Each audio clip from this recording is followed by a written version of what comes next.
ကျွန်တော်ကတော့ဒီနေ့ပြောတဲ့ဥစ္စာတွေကိုပရိသတ်တွေကိုလည်းပဲကျွန်တော်တောင်းဆိုချင်တယ်ဒေချာစဉ်းစားစေချင်တယ်ကျွန်တော်မှားသလားဘသူမှားတယ်လဲဆိုတဲ့ဥစ္စာတွေကလည်းပဲသုံးသပ်မှာအဲ့တော့ခုနဆာဆန်းကပြောတော့ပဲဘသူပြမှားမှားပြဿနာမဟုတ်တော့ဘူးဒါစခိုင်ကိစ္စတို့ဘာတို့ကတော့အဲ့ဒါထားလိုက်ကျွန်တော်အဲ့ဒီစခိုင်အေးကိစ္စကိုတော့မဆွေးနွေးချင်တော့ဘူးနော်ဒါ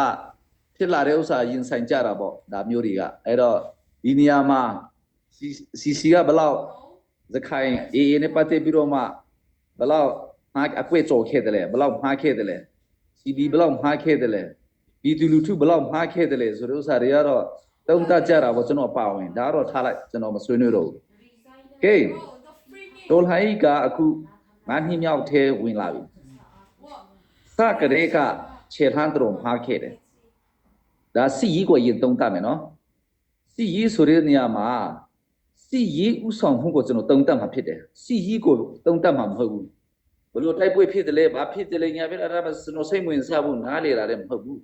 ကျွန်တော်ကိုယ်တိုင်ကတနက်ခိုင်ပြီးတော့မှစကားစကိုမပစ်သေးဘူးခုချိန်ထိတော့CDF လင်းနေခိုင်ဒီရှိတာကိုကျွန်တော်တို့ဥဆောင်တဲ့သူတွေ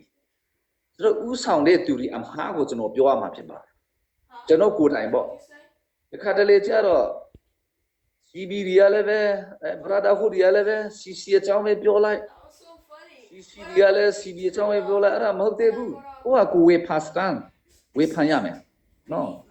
မညာတာရဘူးကျွန်တော်မြို့နေဒေသကနေလာတယ်မြို့နေဒေသအကြောင်းကိုလည်းကျွန်တော်တော့ဆောက်ဝေဖန်ရမှာဖြစ်ပါတယ်ကိုဟာကိုလည်းဝေဖန်ရမှာဖြစ်ပါတယ်ဒါမှားတဲ့ဥစ္စာတွေအများကြီးရှိတယ်အဲ့တော့စီရီဥဆောင်မှုကိုကျွန်တော်ပြောချင်တာစီရီဥဆောင်မှုကအခုတော်တော်မှားနေပြီလမ်းကြောင်းမမှန်တော့ဘူးဘယ်လိုဥဆောင်တယ်လဲဆိုရင်တော့စကားစကိုချေမှုန်းဖို့အမြင့်ပြတ်ချေမှုန်းဖို့ဆိုပြီးတော့မှပတ်သက်ပဲပြောတယ်အဲ့ဒါကိုအချင်းချင်းချေမှုန်းကိုချေမှုန်းတာတော့ထားလိုက်အဲ့ဒါရိုင်းတယ်ကိုအချင်းချင်းအထင်ကြီးအောင်ကိုအချင်းချင်းရှိန်အောင်ကိုအချင်းချင်းကြောက်သွားအောင်စီရီကိုဥဆောင်နေကြတာဘသူတွေကစီရီဥဆောင်နေတယ်လေတေချာစဉ်းစားကျွန်တော်ကစီရီကိုဥဆောင်နေတဲ့သူမဟုတ်ဘူးကျွန်တော်နိုင်ငံကြီးကိုဥဆောင်နေတဲ့သူဖြစ်တယ်ကျွန်တော်နိုင်ငံကြီးရောက်တဲ့ချိန်ကျတော့ကိုဟာကိုလည်းဝေဖန်ရမှာဖြစ်ပါစီရီကိုဥဆောင်တဲ့သူတွေကအဆမှာကတော့ရှင်းတယ်ဘလို့လာကြလဲတော့မသိဘူးဆိုတော့တရေတီတာကလည်းမှားသွားသလားလို့အဲ့ဒီစီရီဥဆောင်တဲ့ပိုင်းမှာဆိုတော့အခုတော့ဥဆောင်ရင်နဲ့စကားစဖက်ကိုငါစေစာခိုင်ထုံးပဲဥတည်သွားတယ်ငါစေစာခိုင်တော့ကိုအချင်းချင်းချဖို့ကိုအချင်းချင်းလှုပ်ဖို့ပဲစီးကိုဥဆောင်ကြတာတော့ကြည့်ပါလားဥဆောင်ဖို့မကောင်းတဲ့အတွက်စီးဥဆောင်တဲ့ကောင်းဆောင်တွေ CDF ဥက္ကဋ္ဌဆိုတဲ့သူတွေ CDF အထွေထွေတွင်းမှု CDF CUC ထုတ် CDF တမဟာမှုသူတို့တောင်းခံရမှာခင်ဗျားတို့တောင်းခံရမယ်နော်မခံလို့မရဘူးဆိုတော့အစမှာကတော့စကားစကိုတိုက်ဖို့လို့တော့နောက်ဆုံးကြတော့ဘာဖြစ်လာတယ်လဲဆိုရင်တော့အချင်းချင်းအာနာလူပွေးတွေငွေကြေးမတမာမှုတွေနောက်ပြီးတော့မှဘာလဲကြောက်ကြမိတ်မဖောက်ပြန်မှုတွေတော့ကျူးလွန်လာကြတာကိုကျွန်တော်တွေ့ရတယ်ဒါအမနာစကန်နောက်ပြီးတော့မှအရက်အလွန်ကျွံတောက်တာတွေအပျော်ပါလိုက်စားတာတွေနော်နောက်ဆုံးပြောမယ်ဆိုရင်တော့ဖဲကစားတာတွေထိအဲ့ဒါလှုပ်လာတာကိုကျွန်တော်တို့ကတွေ့ရမှာဖြစ်ပါဆိုတော့ CC ရော CB ရောအဲ့လေပုံစံရှိမလားမရှိဘူးလားဒါစဉ်းစားကျွန်တော်ထင်တယ်ဘုရားသခင်ကကျွန်တော်တို့အပေါ်မှာဝါမတာတော့ဘူးမကျေနပ်တော့ဘူးအဲ့ဒါကြောင့်ဒီအဆင့်ရောက်တာဘသူစီမတောင်းရှိလဲစီရီဥဆောင်တဲ့အဲ့တော့အဲ့ဒါကြောင့်အခုကတော့ကျွန်တော်တို့ယူတနဲ့စကားစကို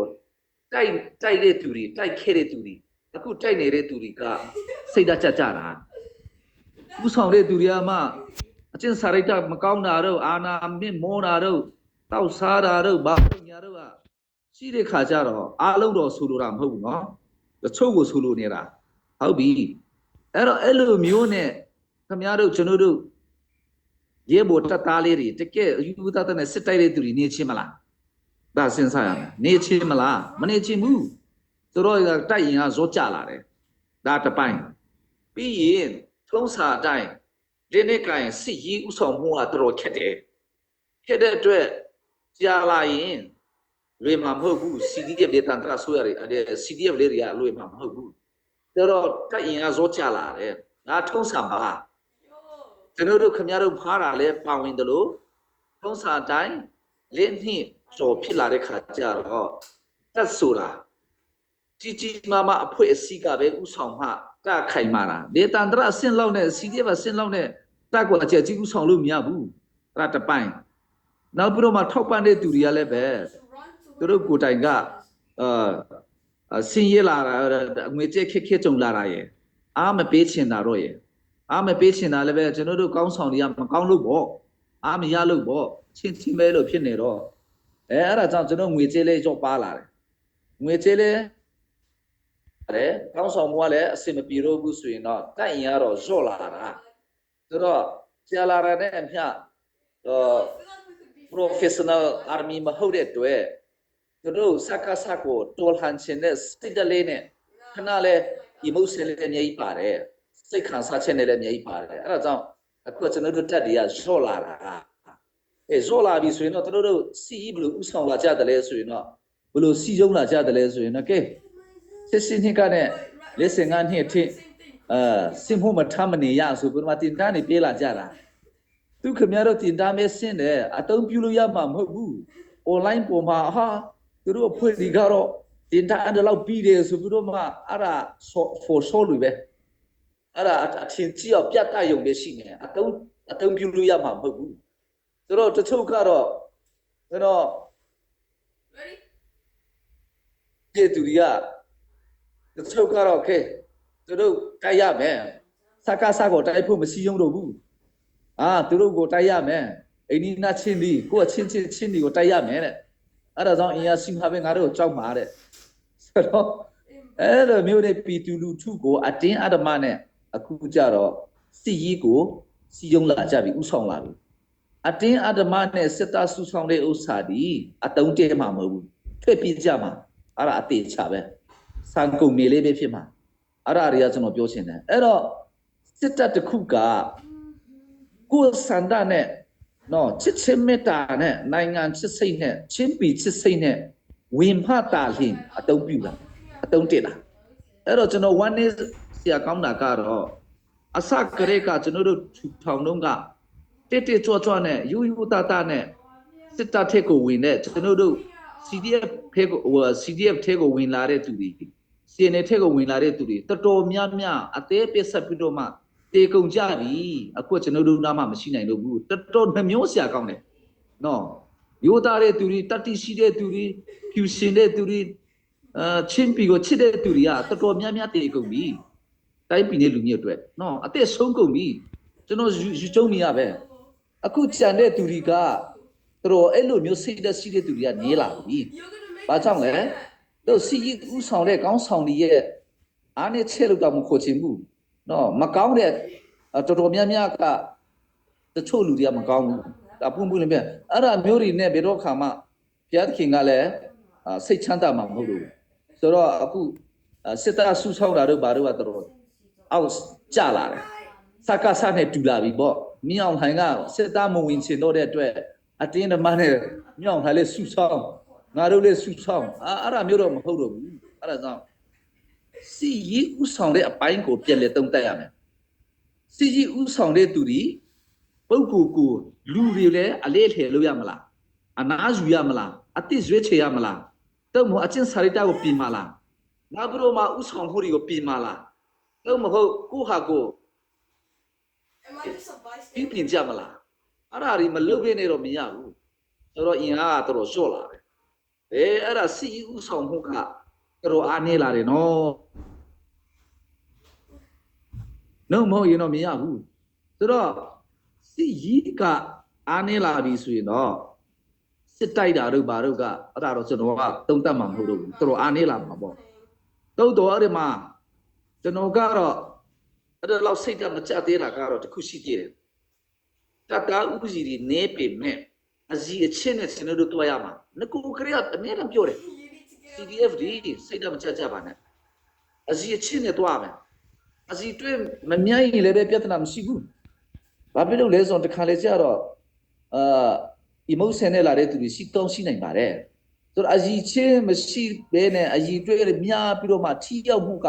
ဘာမှမထူးခြားပါဘူးအဲ့ဒါကြောင့်နောက်ဆုံးအနေနဲ့ကျွန်တော်ပြောချင်တဲ့ဥစ္စာကတော့စီကြီးဥဆောင်မှုမှာတို့စီကြီးဥဆောင်နေတဲ့နော်ခေါင်းဆောင်တွေတို့စစ်တမ်းလေးတွေကိုပြင်ရအောင်မပြင်ချင်ဘူးဆိုရင်အပြောင်းလဲလုပ်ကြအောင်လူရလေးလှည့်လေးလုပ်ရအောင်ဥဆောင်လေးသူတို့သိရှိကြည့်တယ်ကျွန်တော်တို့ကစစ်သွားတိုက်တာလည်းမဟုတ်ဘူးတပ်သားတွေကိုဥဆောင်တော့တပ်သားတွေအကျဉ်းစာရိတ္တတွေကိုဖျက်ဆီးရရောက်မယ်အဲ့ဒါပြုပြင်ရမယ်တော့တခုစိတ်ဓာတ်မကျဖို့အတွက်မှာချင်တဲ့ဥစ္စာကတော့ကျွန်တော်တို့တပ်သားဥစီတွေဇော့ကြလာတာစိတ်ဓာတ်ကျဆံမလို့ဘူးအရင်တော့က200ရှိရင်အခု100ရှိရင်ပြဿနာမရှိဘူး100နဲ့200ကစိတ်ဓာတ်ပုံမှာမဟုတ်တည်တယ်ဆိုတော့ချစ်လစ်နဲ့ခိုင်မာနဲ့ကျွန်တော်တို့ကလုပ်ရမှာဖြစ်တယ်အဲ့ဒါဆိုပိုထီရောက်မယ်အခု100ကျရင်လည်းပြဿနာမရှိဘူးအေးစစ်ဒါတုံးတက်လို့ရတယ်နော်နိုင်လို့ရတယ်စစ်ကိုနိုင်လို့ရတယ်ဆိုတော့ကျွန်တော်တို့CB တွေကလည်းပြောတယ် Standard Army တီထောင်မယ်တဲ့ဒါအလကားဘာ Standard Army တီထောင်နိုင်မလဲ Standard Army တော့ထားလိုက်နည်းနည်းစီကနေနဲ့ပူရှိတဲ့အစီအချင်းရှိတဲ့ချစ်လက်ခိုင်မာတဲ့တိုက်ရင်အကိုတီဆောက်ရအောင်အများကြီးမလိုအပ်တော့ဘူးနေရင်လည်းပဲအစီချင်းစီအောင်တီဆောက်ရမယ်အဲ့ဒါဆိုလက်ခံတယ် Standard Army ကမဖြစ်ဘူး Standard Army ဆိုတာလေ Professional Army အရင်ဖြစ်မှာပဲရတာ Professional Army ဆိုတာလာစာကောင်းပေးနိုင်ရမယ် equipment ကောင်းပေးနိုင်ရမယ်မိသားစုဆိုရင်လည်းမိသားစုကိုကြီးစုနိုင်ရမယ်လာစာကောင်းမပေးနိုင်ဘဲနဲ့ Professional Army မဖြစ်နိုင်ဘူး Professional ဆိုတာအသေးမုံကြောင်းလေသူတို့ကမကျွေးမွေးနိုင်တာမကျွေးမွေးနိုင်တဲ့စစ်တပ်ကိုစုဆောင်တဲ့ဥစ္စာတဲ့ Standard Army ပဲဖြစ်မလဲအဲ့ဒါဟိုဖက် EU ပြောတယ်လို့ပေါ့ Standard Army တော့ထားလိုက် Standing Army တောင်မှဖြစ်မှာမဟုတ်ဘူးအဲ့ဒါ Standing Army ဆိုတာနားလေကြလားမသိဘူးဇတ်တီနိုင်မှာမဟုတ်ဘူးငွေလိုတယ်ခင်ဗျငွေမရှိဘဲနဲ့ Professional Army ပဲဖြစ်နိုင်ဘူး Standard Army ကိုတော့ထားလိုက်ဝယ်လာဝဲဆိုPOCC ရောကိုယ့်ရဲ့တိုက်အင်အားကိုများရှာမလို့ပဲနဲ့ချစ်လစ်နဲ့ကျွန်တော်တို့လုပ်ရအောင်တို့ဥဆောင်တဲ့သူတွေကလည်းပဲအများကြီးပြုပြင်ရအောင်ဒါဆိုရင်နေပေမဲ့အစီချင်းပူစီလာမယ်ဆိုရင်တော့ဒါနိုင်တယ်ဆိုတဲ့ဥစ္စာကိုကျွန်တော်ကဒီနေ့စီကြီးဥဆောင်မှုအပိုင်းကိုအားမရလို့ကျွန်တော်တိုက်တွန်းနေတာဖြစ်တယ်ဒါအကဲလက်ခုမှနေပြီစကားစဖေးကိုတိတ်မရောက်တော့ဘူးအချင်းချင်းချဖို့စစ်သားတွေစုဆောင်းတာတို့ဘာလို့ဖြစ်လာတယ်နောက်ပြီးတော့မှStandard Army တော့ထားလိုက် Professional Army မဖြစ်နိုင်ဘူးဆရာဆန်းတို့ကနိုင်ငံတကာစပေါ်တာတွေလည်းဒါကိုမပေးချင်ကြတော့ဘူးမပေးချင်တာလည်းပဲကျွန်တော်ကိုယ်တိုင်ဖားလို့ပဲဖြစ်မှာပေါ့ဆိုတော့အဲ့ဒါဆိုရင်တော့ဘိန်းလေးရောက်တော့မလားနောက်ပြီးတော့ဆေးပြပဲရောက်ဖို့ပဲကြံတော့တယ်ဆိုတော့ဆေးပြရောက်လို့ဘိန်းရလို့ငွေမဲတွေနဲ့ Standard Army တီထောင်လို့မရဘူးအဲ့ဒါကြောင့်မဟုတ်မဟာတွေကိုမပြောဘဲနဲ့တက်ကိုပြန်လေပြုပြင်မယ်ဥဆောင်တဲ့သူတွေကလည်းပဲပြုပြင်ရအောင်မပြုပြင်ချင်စုကနားစုကြအောင်အားရာတွေကိုကျွန်တော်ကပြတ်သားပြောတယ်နှုတ်မဟုတ်တော့ယူတာတဲ့ကျွန်တော်တို့ရဲ့စကားစကိုလက်တွေ့နဲ့ပစ်နေတဲ့စစ်နေပြီးမှပစ်နေတဲ့သူတွေအတွက်အားနာဆရာကောင်းပါတယ်လို့အဲ့ဒါကိုကျွန်တော်ကဂျိုင်းလေးကျွန်တော်ပြောရှင်းတယ်နော်ဒါနားလေးပြကြပါဒါအခြေ Thank you